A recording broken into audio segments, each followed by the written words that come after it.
You're probably like how I was when I was running my own dog training business. You would love for things to just be consistent, for you to be able to make the income that you need, working with the clients that you enjoy, who listen to you and get great results, and not have months wildly swing so much up and down. Or at the very least, if you do have up months, let's keep them up most of the time instead of having so many slow months. This is a little bit of a weird time in the history of the dog training industry where it's relatively consistent for a lot of dog trainers to be slow right now. So what do you do about that? Because I know that you also hear stories of people who are not slow. They're doing fantastic. They're making 6+ figures every year, $100,000 or more every year. Their months are consistently good. They have schedules that are maybe even better than yours. They're working less than you do. And they don't even have a team. They don't have a ton of people working for them. So how in the world are they able to do that? Is it not what it seems? Or is there something that they know or some kind of skill that they have that you just don't have yet? So this video will clear it up. As you might know, I actually just ran a live class this week called $100,000 Blueprint for dog trainers. And it's all about the 7 steps and the actual literal ways that you can get either to your first $100,000 next year as a dog trainer or your next $100,000. So if you're already doing really well, how do you make it better without sacrificing your entire lifestyle and working way even harder than you are right now? So whatever your goal is, even if it's not $100,000 a year, or even if it's something in between or way bigger or way smaller, that's okay. Kind of just pick that number as a nice round number because it's the goal a lot of people have as far as just a benchmark for income. But you probably missed the class, which is why I'm sending you this video. The class was held live twice, and a lot of people couldn't make either one of the dates. So I decided instead of just sending out a replay of the whole hour and a half long class plus the Q&A, so it's like a 2-hour video, I would just do a condensed version. So in this video, I'm going to explain all the things that people who are really successful in their dog training businesses do what they do, and how you can also make, let's say, twice as much as what you're making right now, working half the amount of time. I'll also show you 4 different ways that you can make your first or your next $100,000 a year training dogs in 2025. So that way you could just pick your favorite of the 4 ways and run along with it. And you'll know exactly what you need to do and what knowledge you still might need to get or what skills you might need to improve in order to get there. You'll have that full focus. And you'll know who you need to become and what skills you need to develop further specifically in order to reach whatever your goal is for your income and your business and your life next year. So the $100,000 Blueprint for dog trainers is divided up into 7 steps. And most of them are things that you probably have already done and probably already on your radar of things to do. In fact, it's probably just 2 of the 7 steps. The other 5 steps are the ones that are often most overlooked or the ones that require an additional set of skills beyond what you might have already gotten when you decided to start your dog training business. So the first skill is learning how to train dogs, obviously. So if you don't know how to train dogs, it's hard to, usually make a decent living doing something if you don't know how to do it. So that's obviously the first thing. The biggest struggle that dog trainers have a lot of times with this particular skill is that it's given so much weight into the criteria for your success that you feel like if you're not successful, it must be because you're not good enough at training dogs. So a lot of dog trainers will focus almost entirely all of their knowledge gathering on dog training skills. And they figure if they're just a really much better dog trainer and really good at what they do, then people will come. And it just doesn't work that way. So while it's important to be able to do things that are actually truly valuable for your clients and be able to help people with their dogs and really make changes in people's lives, those skills are not the only thing you need, and just getting more of them will not guarantee any more success. You actually have to have a couple different extra skills to balance out your dog skills, and the rest of those skills have to do with people, and not just other people. It's also understanding yourself. So step 2 in the blueprint is actually figuring out what you want from your business, figuring out what that goal even is, and then developing the belief that you can actually accomplish it, which is way easier said than done and sounds kind of like a flowery piece of advice, like, oh, you got to set goals and you got to believe in them, which I know that kind of sounds like a little bit fluffy, but there's some actual strategy involved here because believing that you can actually accomplish some of the things that other trainers have accomplished is way easier said than done. You might have heard stories of even some of my students who went from making, $2,000, $3,000, $4,000 a month and struggling to do that and working way too hard to do that, to suddenly from 1 month to the next making $20,000, $30,000 a month consistently.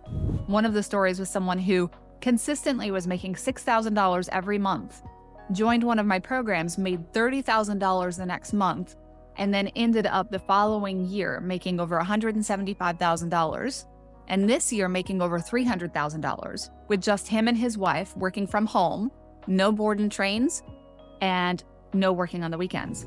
So the schedule they want and the income they want, going from just like really struggling at $6,000 a month. You might not even be at the $6,000 a month point yet, and you'd be like, man, that would just be a dream. But just imagine being in that situation where you're just working hard all the time and just cannot quite break through this ceiling. And all of a sudden the sky opens up and you have these skills and this knowledge and this confidence to be able to accomplish so much more. But you hear a story like that and you're like, okay, well, maybe they had an advantage or knowledge or skills or confidence that I don't have. And the truth is, you are 100% correct. They do have knowledge and skills and advantages and confidence that you don't have yet. But they also didn't have it before that. They got it from getting those skills and that knowledge, and then suddenly being able to accomplish things that they had not yet been able to accomplish in the past. And when they did accomplish those things, then the confidence came. So you can't necessarily have confidence in your goals and in your abilities and even in the income goals that you would like to have until you have those other things, the knowledge, the skills, and the things actually occurring. So when you see these stories of all these successful dog trainers, many of them are ones that I tell you because they're dog trainers I know who've been through my programs. Keep that in mind, that they started where you are and they got where they are now because of the things that they learned and the confidence that came from that. So believing in what you can accomplish, it's great to look at the success stories and to get inspiration from them. That's one way you can get the belief, but it's not the only way. And that is one thing that you can remember, is that if other people have been able to accomplish it, there's ways that they were able to accomplish it, and you can imitate those steps that they took, the actual learning that they did, even if you do things actually in your business a little differently than the way they did it. And you have to remember too, that none of these people even knew what they would be able to accomplish until they actually did it. But they had the belief that there were ways to learn all the things that they needed to learn and all the things that they needed to make better, and that they could make those things better.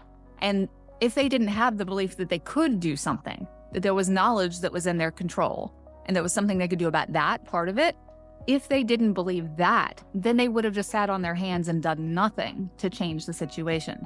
So that's the thing that you need, is not so much can you do what they did, it's can you learn what they learned. If you believe that, then you know that you can change something and you won't just sit there and do nothing if you're struggling. The second way you can develop belief in what you want to accomplish is having an actual kind of visual for how you might actually accomplish it, even just kind of mathematically. So let's just using $100,000 as a nice round number, which is again why I called the class that number. And if you divide that by 12, that's about $8,300 a month, roughly. So to get to $8,300 a month, the actual easiest way to get to $8,300 a month is to make the most with the fewest amount of people.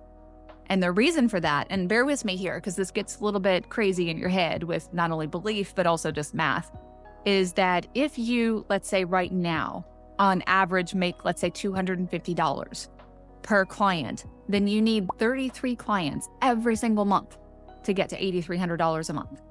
And if you need 33 clients to get to $8,300 a month, that means that you probably need to do at least 50 consults, which also means that you need to attract at least 100 new people every month to inquire about your dog training business, which means you probably need at least a couple thousand people every month looking at your website.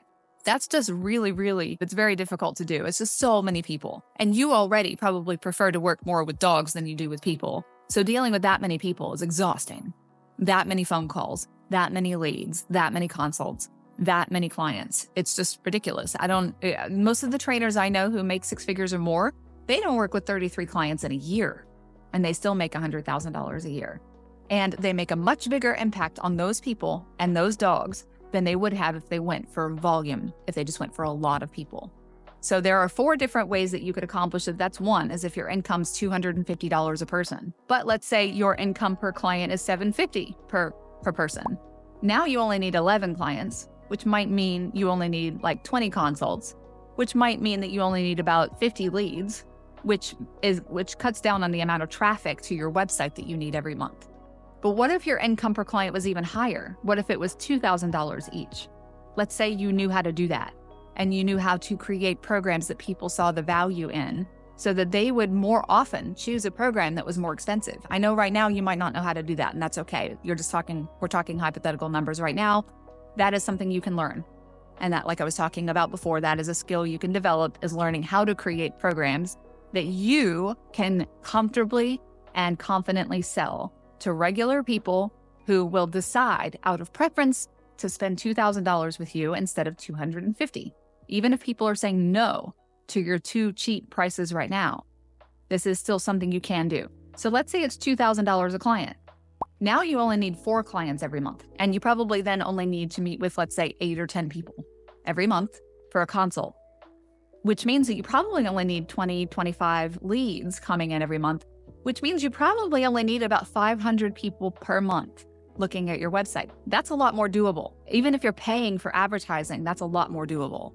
If you're paying for advertising and you need 2,000 people every single month, you'll probably spend more on advertising than you make. So 500, definitely a lot more doable. Even better, what if you only needed 200 or 300 people per month looking at your website?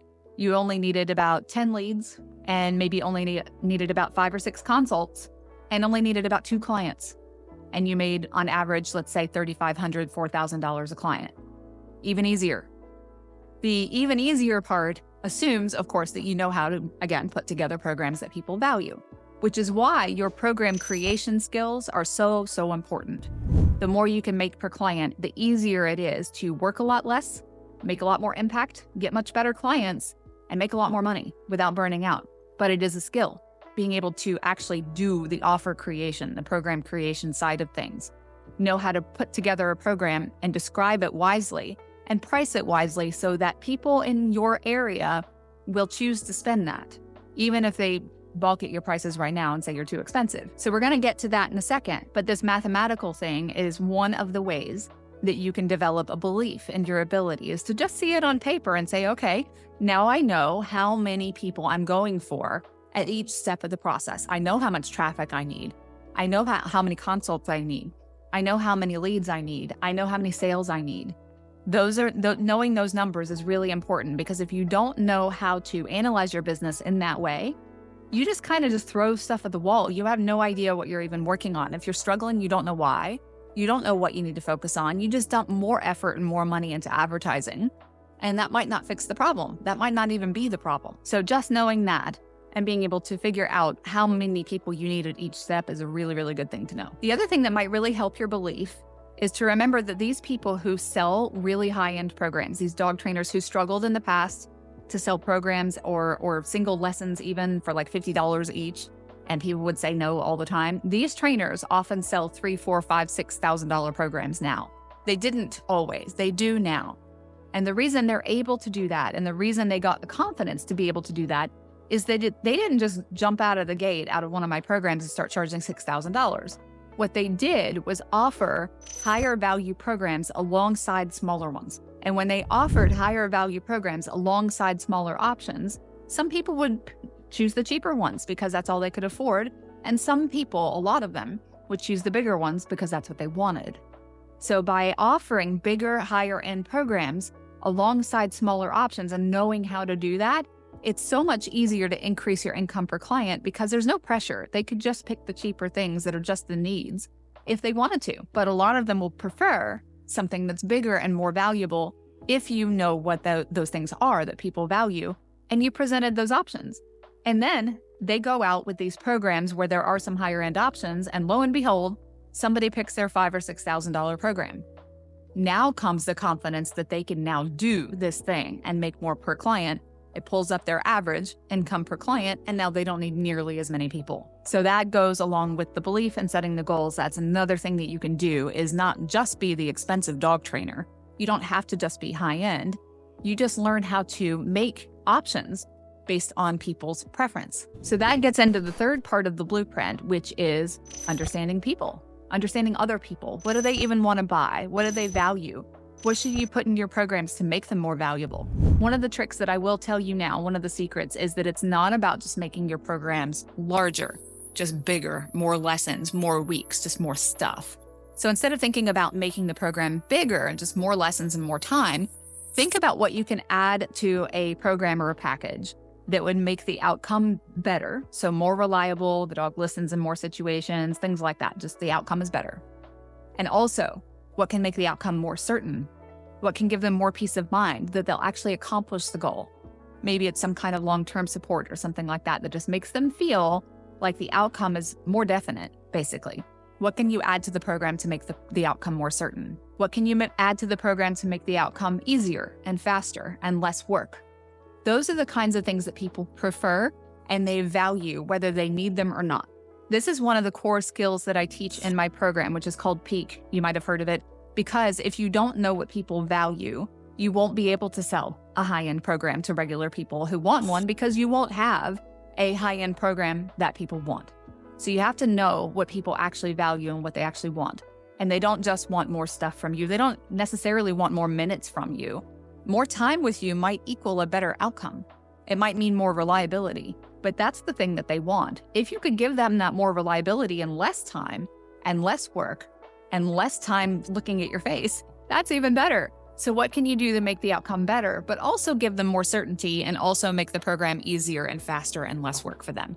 Those are the kind of features you want to think about. The other 4 parts of the blueprint all have their unique skill as part of it as well. Here they are, just so you know what they are, and you can continue to focus your skills on where they are most lacking at the moment in order to get to this goal. Number 4 is part of what we've been talking about, which is to create great programs and learn how to sell them. So knowing how to talk to people, knowing what questions to ask, what to say, when to say it, how to word things, how to show empathy, how to be reassuring, how to listen correctly, all of those are also skills. They're all part of selling, and they're all part of being of service to people and being able to help them. So selling is something that's actually really, really fun and really very much useful to other people and enjoyable once you know how to do it. So creating great programs, learning how to price them, learning how to describe them, learning how to talk about them, and learning how to sell them comfortably and confidently. That's number 4. Number 5 is you also need to have a great website. It needs to look nice, but even more important than that, it needs to be written really well. Written really well to attract the people that you most want as clients. So that is another skill, is learning, again, what kinds of things make people want to contact you and how do you word those things. So that's another part of the blueprint.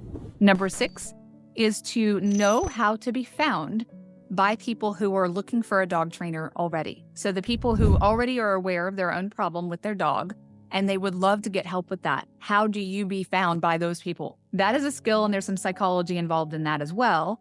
And then you can choose to either do those things yourself or hire people specifically for certain kinds of advertising services. But the problem comes, and you could really mess up your dog training business a lot, if you go hiring people randomly without knowing the psychological strategies behind getting your name out there. How do you even get in front of and be found by the people who are more likely to take action? If you don't know that, you will just be kind of like at the whim of any marketing agency who's decided to target dog trainers.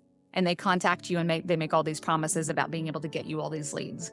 And it sounds so great, and it sounds so amazing, and sounds so promising. And the truth is that because you don't know the psychology and the skills behind advertising, you have no idea if it's going to work. So that's why this is in the blueprint, is to get the skill of knowing how to be found by the people who are looking for you. And then the 7th part of the blueprint is to scale your business when your income and your schedule are figured out. So scaling too quickly is one of the biggest mistakes that you can make. So there's going to be, kind of ups and downs in your business. And one of the things I see people do all the time is when they are busy, they don't necessarily know how to properly waitlist people. So they hire help when they're busy, and then it slows down. And now they got all these mouths to feed of employees that they can't sustain. Or they would love to be able to be busier, or they would love to be less busy, but they're making some money. So let's say you're like, I need 33 clients every month. I'm going to need to hire people for that. And the problem isn't that you don't have the bandwidth to sustain that many clients. The problem is you're not making enough per client. So scaling comes at a certain time and also with a skill of its own. How do you hire? When do you hire? How do you do time management related stuff? What kind of systems do you need to have in place? What kind of documents do you need to have in place? All that stuff doesn't sound really all that sexy, but it can be really fun. Again, once you know how to do it. So within those 7 steps in the blueprint, the whole theme about it is that there's a certain amount of business skill that's required in order to run a business. So that's pretty obvious, but a lot of times we as dog trainers get into our business because we're passionate about dogs. And the business just kind of is the thing we have to tolerate. So if you're not like that and you love being an entrepreneur, then this will be right up your alley. But even if it's not, I have something for you where literally the work has already been done for you. Figuring out how to put together your programs for you uniquely in the way that you want for the clients you most want to work with, and be able to attract those people, know how to talk to those people, understand exactly how they think and what they want to pay for. And you've created programs that those people just adore and they can't wait to sign up for, and they will find a way to pay for, and they will work hard to be the most amazing clients, and they're easy to sell to, and you just attract those people. And then you only need to work with just the ones that you most love and the ones that you most enjoy. And you know how to get them to find you. You know how to get them to contact you. You know how to get them to sign up. And everything is really fun and smooth and enjoyable. Those are all skills that I teach in my program called Peak. You learn how to create your programs. You learn how to price them. You learn how to sell. You learn how to attract the clients you want and then scale when you're ready. All of those skills and a whole bunch of other things. You learn about online courses and creating those. You learn about contracts and documents and policies and handling slow times and ups and downs, how to handle things like price shoppers and when you have a consult and the spouse isn't there, and how to analyze your business so when things do slow down, you know why and you know which thing is responsible, so you can go back and learn more about that particular skill. And one of the things that almost nobody has in the dog training industry is a reliable place with a whole bunch of smart, successful, supportive, kind dog trainers to rely on. And that's what I have in this program. The Peak alumni, the other successful people, the stories that you've heard, they're in this program. They're in the Facebook group for the program, and they are there every day, voluntarily, to make sure that you do not fail. So having a community like that around you is absolutely vital. It's really important that you don't isolate yourself as a business owner and you don't know anybody that you can rely on for really solid advice. This gives you that too. So this program, Peak, is not always open. There's a link below this video or with this video or wherever you're seeing this to the information about the program. If it's open when you look, get in when it's open, because it's not always open. When it is open, we're always doing a whole bunch of extra stuff at the time, like extra coaching calls and things like that to help you out. So go get in while it's open. And if you have any questions at all, there are also resources down below to help you with getting the answers to those questions. So go check everything out, and looking forward to seeing you in Peak, along with the other many, many dog trainers who are already there waiting for you and ready to help you. And I'll talk to you soon.